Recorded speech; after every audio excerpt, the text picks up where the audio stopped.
Bismillahirrahmanirrahim. Assalamualaikum warahmatullahi wabarakatuh. Selamat pagi. Kembali lagi bersama saya Dika Juliana Sukmana.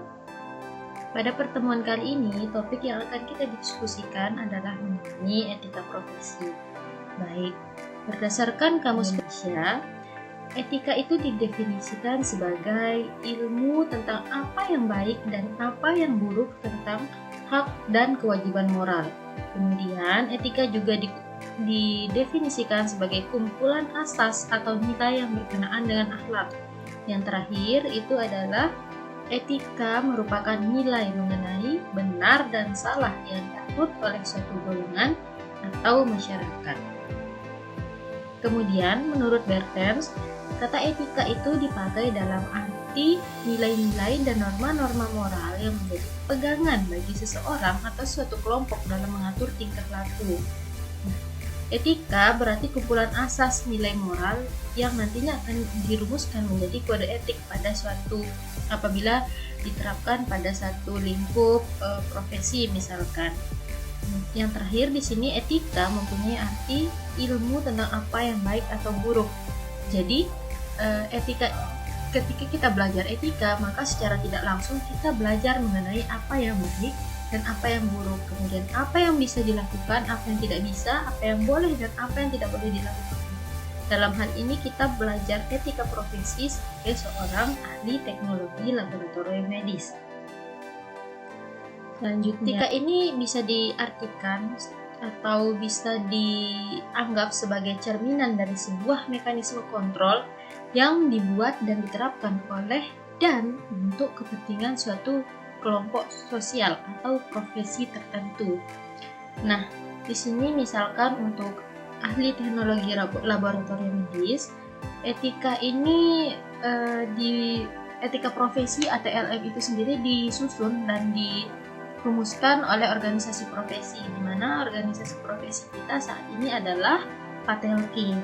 Nah, tujuan dibuat etika profesi ini adalah sebagai mekanisme kontrol kita dalam melakukan kegiatan atau menjalankan profesi kita sebagai ahli teknologi laboratorium medis. Apabila kita tetap memperhatikan dan mengikuti etika profesi ini, maka kedepannya kita akan dapat menjalankan profesi kita secara terkontrol dan kita dapat terlindung atau mendapatkan perlindungan hukum nantinya ketika ada suatu masalah atau hal-hal yang tidak diinginkan. Di sini ada dua lingkaran. Lingkaran yang pertama itu adalah kelompok lapangan kerja yang melaksanakan kegiatan khusus untuk memenuhi kebutuhan manusia. Nah, jadi di sini lingkaran pertama ini menunjukkan bahwa kita sebagai makhluk sosial dan makhluk ekonomi yang membutuhkan lapangan pekerjaan untuk mendapatkan pundi-pundi rupiah guna memenuhi kebutuhan kita sebagai manusia. Nah, apabila orang-orang dalam suatu kelompok tersebut memiliki latar belakang pendidikan yang sama dan keahlian tertentu yang belum tentu dimiliki oleh orang lain, maka kelompok tersebut dikatakan sebagai satu profesi yang sama. Contohnya di sini adalah ahli teknologi laboratorium medis, di mana lapangan kerjanya itu anggaplah di laboratorium. Mereka bekerja di laboratorium untuk memenuhi kebutuhan mereka sebagai manusia. Nah, mereka yang bekerja di laboratorium tersebut memiliki latar belakang pendidikan yang sama, yaitu teknologi laboratorium medis, di mana tidak semua orang memiliki keahlian tertentu atau keterampilan tertentu seperti yang dimiliki oleh ahli teknologi laboratorium medis, sehingga profesi mereka disebut sebagai ahli teknologi laboratorium medis atau analis kesehatan. Nah, profesi itu sendiri memiliki ciri-ciri yang pertama itu adalah pengetahuan. Sebagaimana telah disebutkan sebelumnya bahwa profesi tersebut adalah disusun atau terdiri dari orang-orang dengan latar belakang pendidikan dan keterampilan yang sama. Kemudian yang kedua, diabdikan untuk kepentingan orang lain. Nah, dalam hal ini anggota profesi itu diharuskan atau dituntut untuk mengutamakan pelayanan dibandingkan dengan kebutuhannya atau kepentingan pribadinya.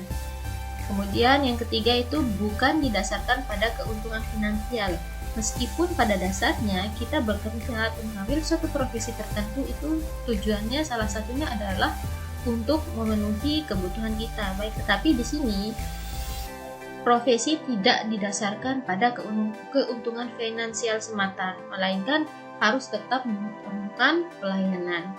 Nah, yang terakhir di sini adalah profesi harus memiliki pengakuan dari otoritas yang berwenang. Selanjutnya, profesi itu akan memiliki kewenangan dalam praktek profesi. Yang keenam, adanya standar kualifikasi profesi. Nah, untuk pada masa yang sekarang, standar kualifikasi profesi ini diperoleh melalui misalnya uji kompetensi, kemudian mendapatkan sertifikat kompetensi dan STR. Yang ciri-ciri yang ketujuh itu profesi harus memiliki tanggung jawab, baik tanggung jawab terhadap diri sendiri, teman sejawat, masyarakat, dan Tuhan. Ini nanti akan dirumuskan di dalam kode etik dari masing-masing profesi. Kemudian yang kedelapan, di sini didukung oleh adanya organisasi profesi, seperti pada ahli teknologi laboratorium medis, itu organisasi profesinya dikenal dengan PATELTI. Dan yang terakhir, profesi tersebut harus memiliki mitra organisasi sejenis negeri. Jadi, profesi tersebut tidak hanya ada di dalam negeri, tapi di luar negeri pun ada. Untuk kode etik. Nah, kode etik itu sendiri merupakan suatu sistem norma, nilai, dan aturan profesional yang tertulis secara tegas menyatakan apa yang benar dan baik, apa yang tidak benar dan tidak baik bagi seorang profesional. Nah, kode etik menyatakan perbuatan apa yang benar atau salah, perbuatan apa yang harus dilakukan, dan apa yang harus dihindari.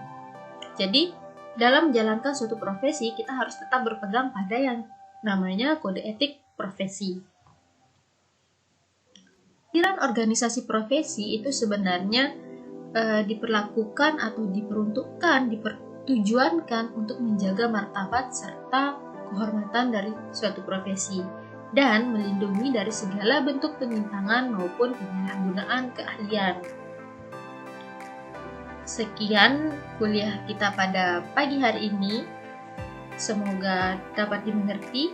Untuk tugasnya, silahkan dibuatkan ringkasan mengenai materi yang saya sampaikan hari ini. Ringkasannya boleh tulis tangan atau boleh diketik, tetapi kalau tulis tangan mohon dipastikan tulisannya dapat saya baca dan kemudian di-scan lalu dikirimkan ke WA pribadi saya. Terima kasih. Assalamualaikum warahmatullahi wabarakatuh.